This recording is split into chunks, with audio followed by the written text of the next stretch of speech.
খাওয়া দাওয়া করছো? ওইগুলা বাদ দে, আগে বল এত বড় বড় দুইটা তেলের বোতল দিয়ে তুই কি করবি?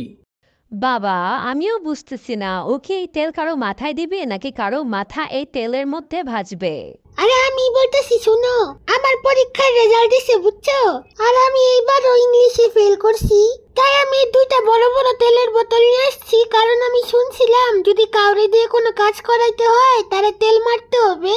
তাই আমি আগামীকাল সকালে গিয়া আমার ইংলিশ ম্যাডামের উপরে এই দুইটা তেলের বোতল ফিক্কা মারবো, আর তারে বলবো, ম্যাডাম আমারে পাস করাই দেন, আপনারে তেল মারছি কিন্তু।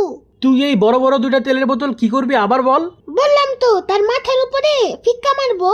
এই দুইটা বড় বড় তেলের বোতল যদি তুই তোর ম্যাডামের মাথার মধ্যে ফিক্কা মারস তাহলে তোরে পাশ করাবে কিনা জানি না, কিন্তু স্কুল থেকে তোরে টিসি ঠিকই মারবে।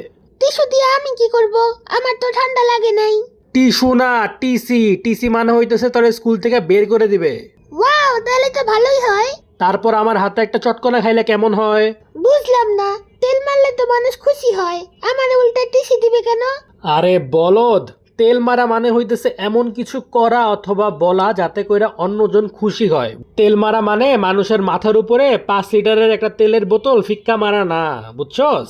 তুই যেই তেল মারতে নিছিলি এই তেল মারলে মানুষ বাঁচবে কিনা সন্দেহ। ও, তেল মারা মানে এইটা। থ্যাংক ইউ আব্বা, তুমি যদি আমারে না বলতা কালকে গিয়া আমি টিচারের মাথার উপরে এই দুইটা তেলের বোতল ফিক্কা মারতাম, আল্লাহ জানে তারপর আমার কি হইতো।